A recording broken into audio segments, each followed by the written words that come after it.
Unlocking करण्यात आलेलं आहे, परंतु जे नियम महापालिकेनं घालून दिले आहेत त्याला व्यापाऱ्यांचा विरोध आहे. त्यांचं म्हणणं आहे की सकाळी 7 ते 2 ही वेळ आम्हाला परवडणारी नाही आणि सरसकट 7ही दिवस दुकानं उघडी करायची परवानगी या कालावधीमध्ये द्यायला हवी. व्यापाऱ्यांचं म्हणणं काही अंशी त्यांच्या बाजूनी बरोबर आहे, कारण प्रत्येकाला वाटतंय की माझा धंदा, माझा व्यवसाय हा व्हायला पाहिजे. त्यामुळे त्यांच्या मागण्या त्यांच्यासाठी रास्त असतील, परंतु आपण पाहिलं आहे जानेवारी फेब्रुवारीमध्ये असेच गळे काढले गेले, असेच उकसवले गेले, लोकांना उकसवले गेले. लीडर लोक स्वतः जाऊन जर सांगत असतील की आम्ही तुमच्या सोबत आहोत, पण त्याच्यानंतर वाढलेला जेव्हा कोविड-19 कोरोनाचा जेव्हा वाढ झाली आणि लोक भराभरा मृत्युमुखी पडायला लागले, तेव्हा नंतर हे सगळे बोलणारे मागे गेले. त्यामुळे माझ्या व्यापार बंधूंना विनंती आहे की तुमची मागणी रास्त आहे, कारण तुमच्याप्रमाणे, तुमच्या सोयीप्रमाणे, पण आजच्या घडीला आजही कोविड-19 कोरोना हा संपलेला नाही. जे लोक असे विचारत होते कुठे आहे, आणि त्याच लोकांची नंतर ज्या पद्धतीने कोरोनाची वाढ झाली आणि भराभरा सगळे रुग्ण सापडायला लागले, बेड कमी पडायला लागले, सगळं काही व्हायला लागलं, तेव्हा ह्यांच्या सगळ्यांच्या मग तेव्हा बरोबर परत आवाज बंद होते. त्यानंतर पुन्हा आता हळूहळू कंट्रोल हा महानगरपालिका, राज्य सरकार, केंद्र सरकारसुद्धा काही ना काही गोष्टींनी करत आहे. तर त्या सगळ्या गोष्टीला नजरअंदाज करायचा. आणि उद्धवजी म्हणजे आमचे मुख्यमंत्री नेहमीच सांगतायत की सगळंच उघडायचं आहे, कोणाला आवड आहे सगळं बंद ठेवायची. बंद ठेवणं आम्हाला काय होणं म्हणजे काय मजा मिळते, किंवा उलट अर्थचक्र थांबतंय. पण तरीसुद्धा जिथे डायरेक्ट ग्राहक आणि व्यापारी यांचा सारखा संबंध येतो आहे, अशा अर्थचक्राला थोडंसं हळुवारपणे ही गाठ सोडवावी लागेल किंवा हा तिढा सोडवावा लागेल. ज्या लोकांना हे काही लोक सपोर्ट करतायत, अगदी उदाहरण द्यायचंच झालं तर गिरगावमधले जे आमदार आहेत मंगलप्रभात लोढा, हे लोकांसमोर येऊन सांगतायत मला समजत नाही तुमच्यासारख्या, तुम्ही व्यावसायिक आहात, तुम्ही बांधकाम व्यवसायामध्ये आहात, तुमचे व्यवसाय चालू पण राहिले पाहिजे आणि ते चालू आहेत, पण तिथे डायरेक्ट लोकांशी संबंध येत नाही आहे. इथे ग्राहक आणि दुकानदार आणि त्याच्या तिथे सगळे डायरेक्ट जर संबंध आले आणि उद्या त्याच्यातून कोरोनाची वाढ झाली तर त्याला जबाबदार कोण? कारण जबाबदारी कोणच घेत नाही आहे. जबाबदारी घ्यायची आहे ती महापालिकेने, जबाबदारी घ्यायची आहे ती राज्य सरकारने, आणि ते घेतोच आहोत, त्याला कुठेही आम्ही नाकारत नाही आहे. त्यामुळे मुख्यमंत्री म्हणून उद्धवजी ठाकरे साहेब, त्यांची अख्खी मंत्री महोदयांची टीम, अजित पवार साहेबांनी पण काल सांगितलं की हो आम्हालाही वाटतंय सगळं उघडावं, पण ते तितकं सोपं नाही आहे. आजही कोरोनाचा तेवढंच मोठं संकट, रुग्णसंख्या जरी कमी मिळत असेल तरी हॉस्पिटल भरतातच आहेत कोरोनानी. त्यामुळे थोडंसं हळुवारपणे घेऊया आणि निश्चित आमचे हे जे बांधव आहेत, व्यापारी बांधव आहेत, त्या नक्की ऐकतील आणि समजून घेतील. एकीकडे आजपासून अनलॉकिंग होत आहे थोड्याफार प्रमाणात, तर दुसरीकडे तिसऱ्या लाटेची सुद्धा तयारी केली जाते. काय काय तयारी तिसऱ्या लाटेची केली जाते आणि विशेषतः तिसऱ्या लाटेमध्ये लहान मुलांना धोका असल्याचं मत सगळे तज्ज्ञ व्यक्त करतात. त्या दृष्टीनं महापालिका काय काय करते? मुळामध्ये महापालिकेने तिसऱ्या लाटेसाठी लहान मुलांची जी टास्क फोर्स असते डॉक्टरांची, ती तयार केलेली आहेत. 5,000 बेड आपले लहान मुलांचे तयार होत आहेत, काही ठिकाणी तयारही झालेले आहेत. त्याचप्रमाणे जे काही मेडिसिन आहे लागणारं त्याचा आढावा घेतला जातो आहे आणि त्या पद्धतीने ते मेडिसिन तसं त्या पद्धतीने उपलब्धता कशी करता येईल याचाही आढावा आम्ही चालू केलेला आहे. आणि जास्तीत जास्त स्लम चाळ सोसायट्या यामध्ये लहान मुलांना बाधित होऊ शकतात, म्हणून आपण आजही गार्डन्स, बगीचा किंवा थिएटर्स, त्याचप्रमाणे मंदिरं, त्याचप्रमाणे शाळा ह्या कधी केव्हा याचा विचार चालू आहे. आणि इतक्या लहान मुलांना जर त्याचा त्रास होणार असेल तर सर्वांनीच संवेदनशील व्हायला हवं आणि या बाबतीत विचार केला गेला पाहिजे. कारण प्रत्येकाला वाटत होतं कुठला करोना, दुसरी लाट कुठली येते. पण जी लाट आली ती पहिल्या लाटेपेक्षा पण भयानक होती. आत्ता कळलं तो करोना पॉझिटिव्ह झाला तर 4 दिवसांनी कळतं की तो करोनामध्ये गेला. इतकं त्याचा प्रभाव जास्त होता. त्यामुळे लहान मुलांच्या बाबतीत असं काही होऊ नये अशी ईश्वरचरणी आम्ही प्रार्थना तर नक्की करतोय.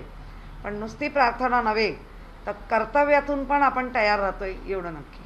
आज लसीकरणाचा टेंडर निघणार आहे, आपण जे ग्लोबल टेंडर काढलंय, काय असेल असं वाटतंय आपल्याला? एकीकडे चर्चा दबके आवाजात अशी सुद्धा आहे की हे सगळेच जे आहेत ते महापालिकेच्या या टेस्टिंगमध्ये नापास होणार आहेत.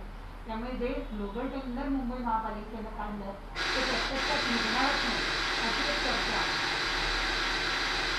मुळामध्ये ज्या पद्धतीने अरे कोणी बदललं ना, कोणीतरी हात लावलाय बस, आता सगळं परत नाही global tender madam, global tender आज निघेल कदाचित आणि असं दिसतंय की 8 जणांनी जे याच्यामध्ये इच्छा व्यक्त केली आहे ते 8च्या 8ही नापास होणाऱ्या महापालिकेच्या तपासणीत. त्यामुळे त्याचा परिणाम असा होईल की महापालिकेला लस मिळणं तितकंसं सोपं नाही असं दिसून येतं. मुळामध्ये असं पण लस मिळणं कठीणच झालं आहे महापालिकेलाच काय राज्याला पण. त्यामुळे देशात असलेली लस पहिली बाहेर गेली, बाहेरच्या लोकांना पुरवल्या गेल्या हा लोकांचा आक्षेप आहे. आत्ताही आपण जी काही येते केंद्रातून ती राज्यात येते, राज्यानंतर महापालिकेत येते.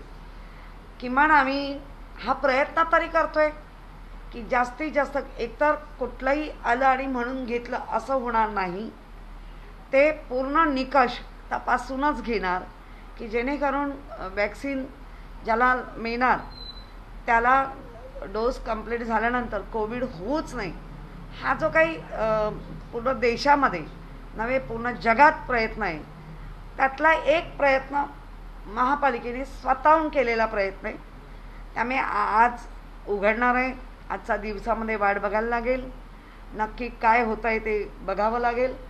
आणि जर अटी शर्ती ज्या घातलेल्या आहेत त्या हिताच्या आहेत, त्या जर परिपूर्ण कोण करणार नसतील तर घेणार नक्कीच नाही.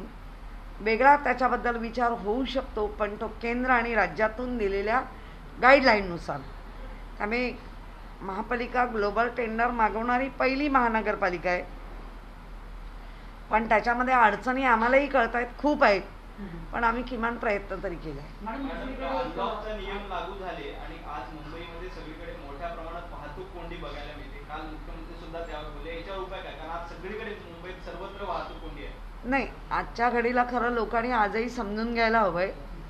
पण मला वाटतं कालच मुख्यमंत्र्यांनी एक गर्भित एक म्हणतात ना सूचना किंवा इशारा दिलेला आहे. त्याचं लोकांनी पालन केलं पाहिजे.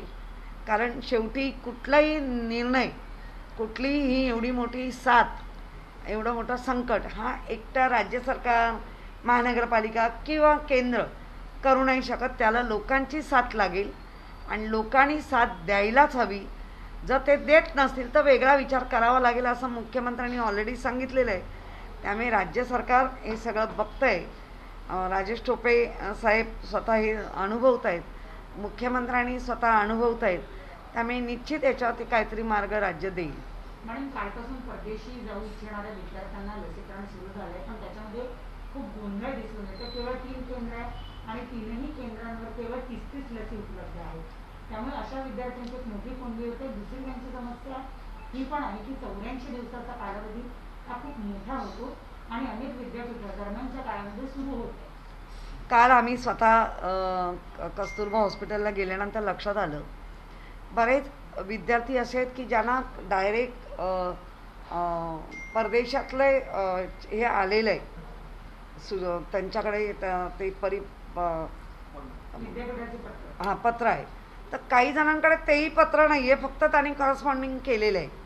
त्यामुळे कालच्या दिवसात असं सांगितलं गेलं तुम्ही करस्पॉन्डिंग करून ठेवलं आहे म्हणून लगेच नका, ज्यांच्याकडे आहे त्यांना पहिलं देऊया आणि त्याच्यातला कालावधी कमी करण्याचा हा राज्याला किंवा महानगरपालिकेला तो अधिकार नाही आहे.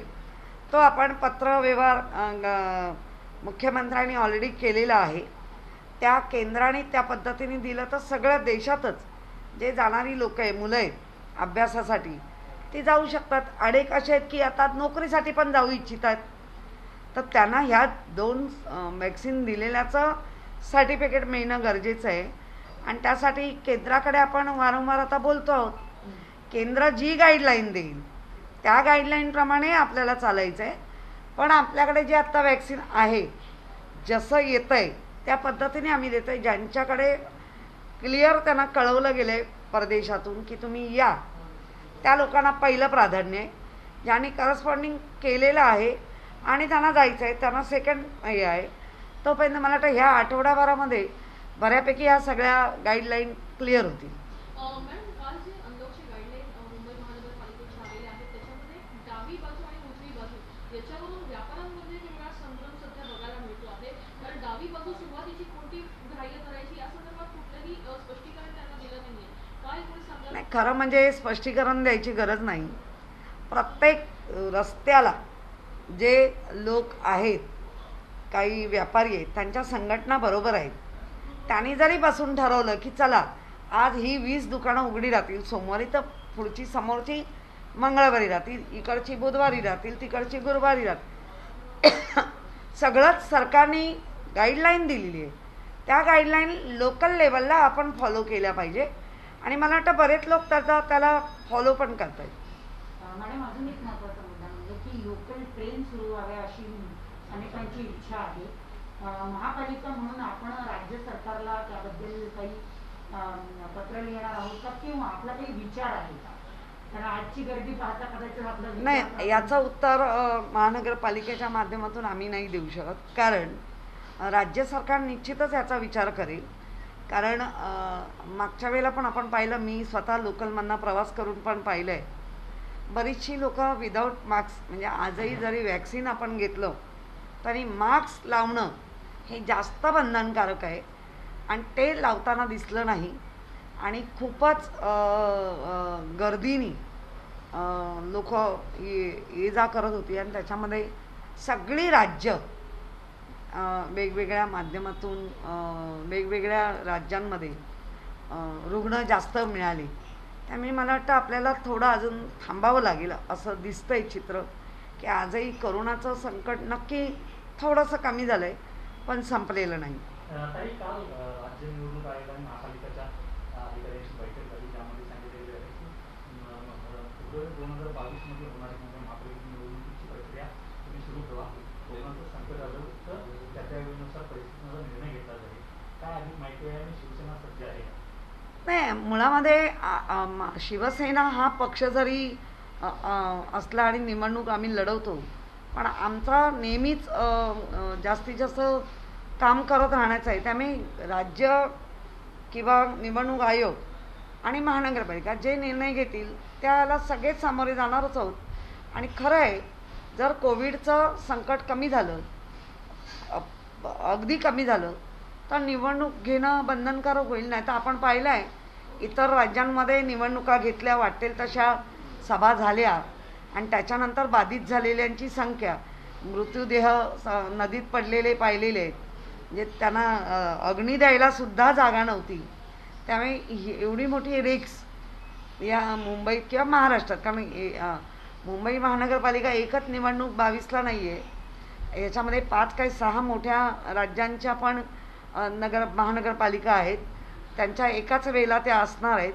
त्यामुळे सगळ्यांना जर एकत्र निवडणूक लढवायची झाली तर कोविडचं संकट नक्की कसं आहे ते त्यावेळेला ठरेल आणि त्या वेळेनुसार निवडणूक लागेल. तर आम्ही निवडणुकीलाच काय, आम्ही संकटसमयी तयार असतो, तर लोकशाहीने दिलेल्या अधिकारालाही आम्ही तयार असतो.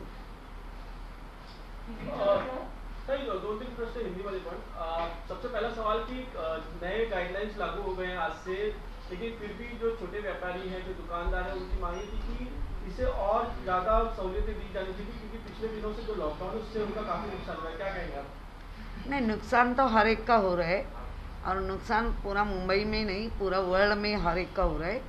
इकोनॉमिक जो इकोनॉमिक है वो बहुत ही पीछे जा रही है, लेकिन जान बची तो सब है।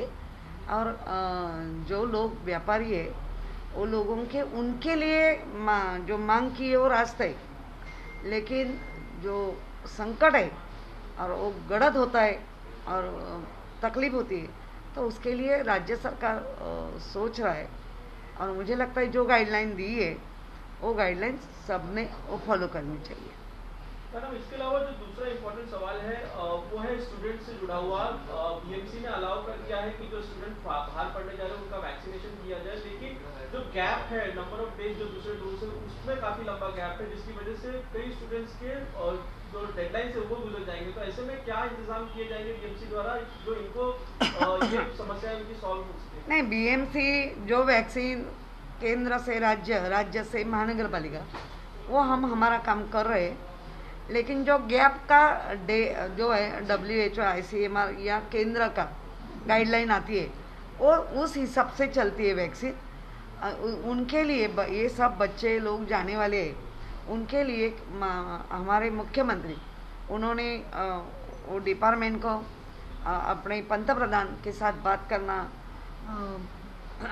करना चाहते हैं और वो बात करके ही उसमें से हल निकलेगा।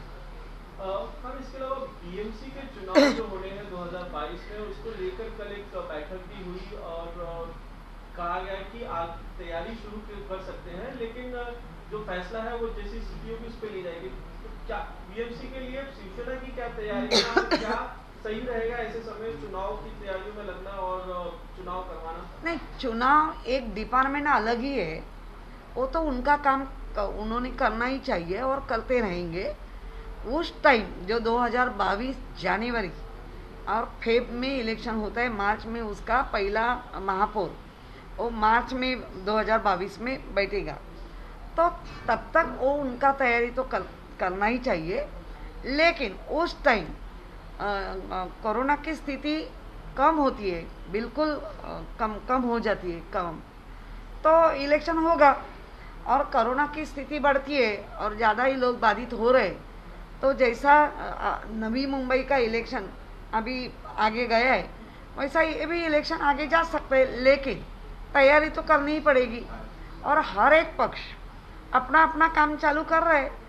हाँ, शिवसेना तो ये पक्ष ऐसा है जिस दिन से चुन के आते हैं लास्ट दिन तक काम ही करते हैं।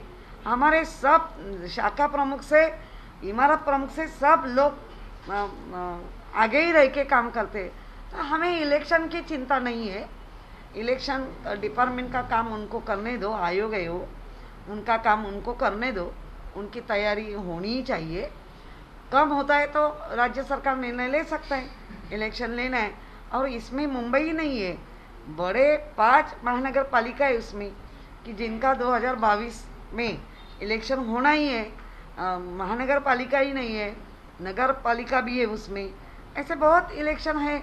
लेकिन ये कोविड की स्थिति क्या है उसके ऊपर निर्भर करता है। मैडम, लास्ट क्वेश्चन मेरा, वैक्सीनेशन को लेकर क्या स्थिति है फिलहाल? कितनी जो संख्या अभी अवेलेबल है, क्योंकि 18 से 44 वर्ग के जो लोग हैं उनके वैक्सीनेशन अभी भी रुके हुए हैं, उनको कब तक शुरू हो सकते हैं? उसके लिए कल ही खुद पर्यावरण पर्यटक शिष्टाचार मंत्री महोदय वर्ली विधानसभा के आमदार आदित्य ठाकरे सर महानगर पालिका में आए थे। इकबाल चहल, ककानी सर, हमारे भिड़े मैडम, मैं खुद थी, आदित्य साहब थे, यशवंत यादव थे। हमारे सब में यही एक बात हो रही थी कि वैक्सीन कैसा बढ़ाएंगे और जो वैक्सीन आ रहा है उसको लेके हम कैसे प्रोग्राम बनाएंगे। क्योंकि अभी डोर टू डोर इसका मतलब क्या है कि समझो एक सोसाइटी है, सोसाइटी के अंदर एक ऑफिस है और उसमें वैक्सीन दिया जाएगा। 2 मीटर 5 मीटर के दूरी पे लोगों को लाया जाता है। बहुत ही ओल्ड एज के जो सीनियर सिटीजन रहते हैं या बेड रिडन रहते हैं उनको लाया जाता है और उनको वैक्सीन दिया जाता है। डोर टू डोर मीन्स घर में जाके नहीं, और हर एक 2 मीटर 5 मीटर 10 मीटर के दूरी पे एक जैसा आरोग्य शिविर होता है वैसा वो शिविर जैसा ही होगा। उसके लिए एम्बुलेंस हायर होगी, उनका हॉस्पिटल से टाइप रहेगा आईसीयू बेड के लिए। अब उनके ऑफिस पूरा एसी रहेगा, या जो हमारा कोल्ड स्टोरेज की जो चेन है वो ब्रेक नहीं होने देंगे। और इसी तरह हम करते हैं तो जितना वैक्सीन जल्दी आएगा उतना वैक्सीन की मात्रा लोगों के लिए उनके नज़दीक स्पॉट में नज़दीकी जाके हम वैक्सीन करेंगे। कब तक शुरू हो सकता है इस आयु वर्ग? मुझे लगता है कल उसके लिए जो बातचीत हुई है, अभी आपने देखा होगा हमारे वर्ली विधानसभा में दो तीन बढ़िया सोसाइटीज़ है, उसमें तो चालू कर दी है। अभी जैसे हमारे गणेशोत्सव मंडल है या हमारे देवी मंडल है और उनकी दुरिया नज़दीक हमारे लोग रहते, तो उनको भी दिया जाएगा, लेकिन मात्रा बढ़ना चाहिए, क्योंकि हर एक को 10 या 20 वायल देना पड़ता है। एक वायल में बॉटल में 10 वैक्सीन रहते, तो 20 देंगे तो 200 हो जाते। लेकिन उनके लिए तो मिलना तो चाहिए, और इसीलिए तो महानगर पालिका ने ग्लोबल टेंडर खोला है, क्योंकि ज़्यादा से ज़्यादा मात्रा हमें मिले। और हमारे मुख्यमंत्री उद्धव जी ठाकरे सर ने 12 करोड़ लस वैक्सीन मुझे दे दो, मैं एक हाथ में पैसा दे देंगे। मैम, ग्लोबल टेंडर का आपने कहा, इसका स्टेटस क्या है? अभी आज ही खुलने वाला है, उसमें क्या आ रहा है, 4 बजे खुलने वाला है, उसके बाद ही हम बात करेंगे। मैडम, एक आखिरी सवाल कि मुंबई में आज काफ़ी रास्तों पर भीड़ नजर आ रही है, पर आज से ही थोड़ा सा अनलॉक किया है मुंबई, लेकिन रास्तों पर इतनी भीड़ दिखना कहीं ना कहीं तो ऐसा लग रहा है कि लोग शायद जो नियम है उनका पालन नहीं करना चाहते। नहीं, अभी लोगों का निकलना उनको लगता है कितना दिन हम घर में बैठे हैं, और हम बाकी भी लीडर लोग हैं उनके उकसाने के लिए कि किधर है कोविड, किधर है कोरोना, कुछ नहीं है, ये खोलो। तो लोगों को लगना सही है, लेकिन मेरे हाथ जोड़ के सबको विनती है, आज भी कोरोना कम नहीं हुआ है, आज भी हॉस्पिटल के बेड भरे हुए हैं। और ये तो है, लेकिन बाकी भी जो ब्लैक फंगस है, वाइट फंगस है, येलो फंगस है, उसकी भी मात्रा रुग्ण बढ़ रहे। तो मुझे लगता है ये सब देख के थोड़ा सा धीरज रख के खुद को बचा के मेरी फैमिली, मेरी जिम्मेदारी, ये दायरे में रह के हम काम करते तो ज़्यादा अच्छा रहेगा। आई भवानीचा गजर म्हणजे